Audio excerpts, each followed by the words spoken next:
old town is a masterpiece of reconstruction because it was completely destroyed in 1944 as a result of Warsaw Uprising.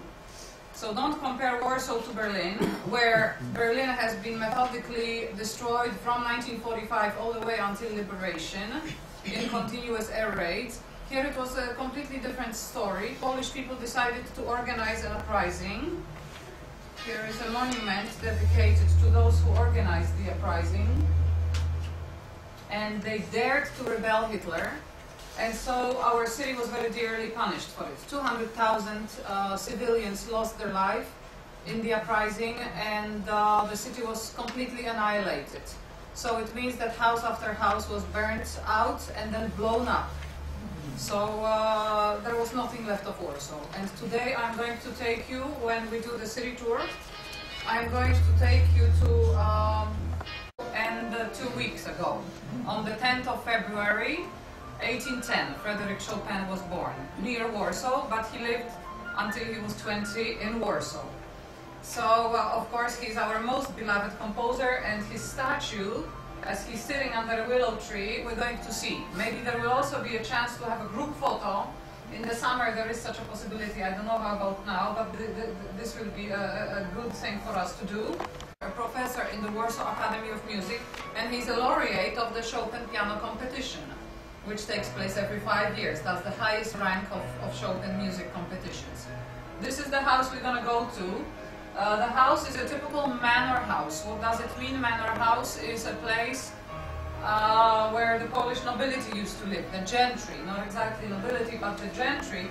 And in such houses, in the 19th century, you could hear concerts. There were no concert halls in those days, which are preserved and which can be visited. This is Birkenau that you can see in this historic photo. Here is also a historic picture of Auschwitz with the 74. They put 12 monuments in the world on that list, and the salt mine was among those monuments. So it is absolutely unique. It's a wonder of the world. The only problem with it is that it has enormous amount of walking. So if anybody doesn't feel very strong or is not a good walker, I am absolutely not recommending it to you. Because this is going to be quite a hectic day for us, the morning. So it is a wonder of the world. We are going to have a Polish meal, a very delicious dinner served after that. All our show. And what the horses are doing is, you would expect it from a dog or from some other domestic animal, but definitely not from a big animal like a horse. So Hungarians are famous for their horsemanship, and the place is owned by 2 world champions in horse carriage driving. If you have never heard about your name, your signature, everything. And I will be it's going to be with us only today, so don't worry, we're not going to have such a small bus for the city tour. Dzień dobry. Dzień dobry. Dzień dobry. Very good. We'll have a much.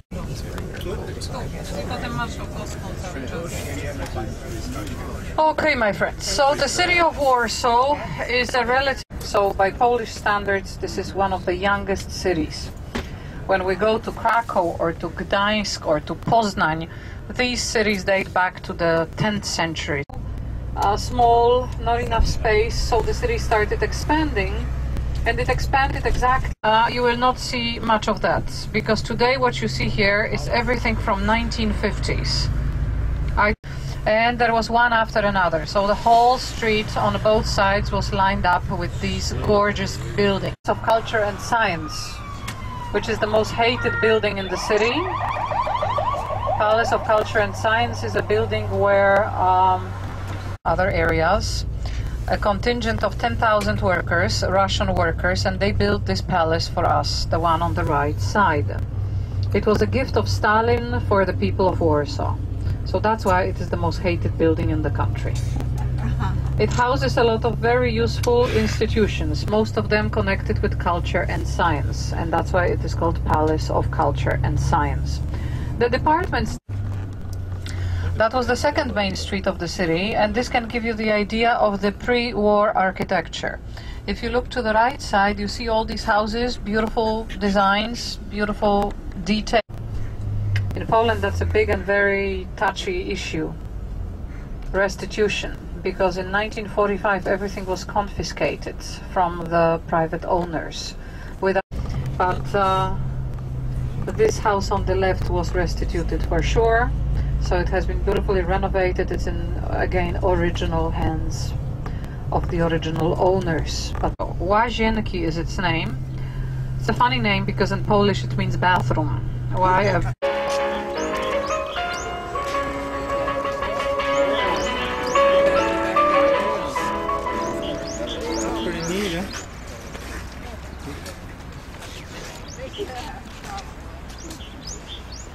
my dear friends,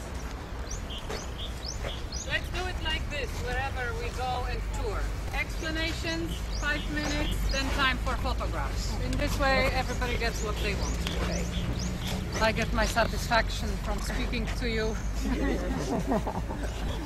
So we are looking at a very avant-garde statue. Today you can even say it's very classical looking, but when it was constructed, when it was carved, 1928, everybody thought it was very weird and they didn't like it.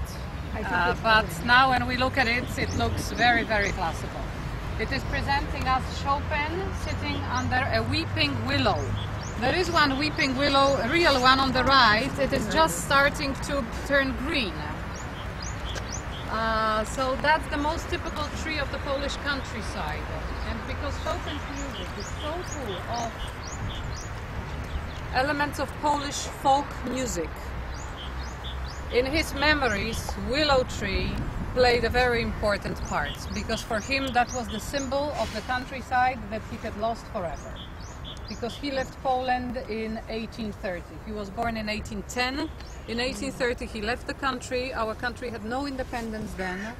We lost our independence in 1772 for 123 years. It was the period of partitions.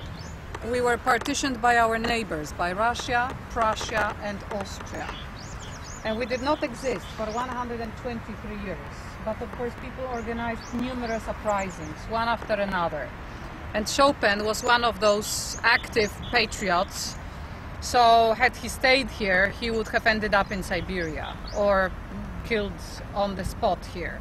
Fortunately, his father made up the decision for him to go and travel and go to France, which he did, but he never had the opportunity to come back for political reasons. Had he come back, he would have been executed for his patriotic activity. So he left for France and never came back, and that's why his music is such a sad music. It's a music which is full of longing, because it's a music for his country. And he wrote in his last will that he wants his heart to remain where it belongs. And literally his heart was excavated and is buried in one church in the Royal Way of Warsaw. And this is maybe quite weird to you, but that's what Polish people did a lot in the 19th century, because a lot of us had no possibility to die in our own land. So that's why very many, especially famous people, decided to take out their hearts after they died, of course, and then their hearts were brought to Poland. So we have hearts of many famous people. So we have Frederick sitting under a willow tree. This statue, made in 1928, didn't last very long. When Nazis came here in 1939, they chopped it up into pieces and sent it to unknown destinations. So the statue was not here during the war. And then it was rebuilt only in 1958. So we say that Chopin was quite lucky because he didn't have to look at all the horror and all the atrocities that happened here during the war. So the statue is a copy, it's a recast copy of the original one, which came here in 1958.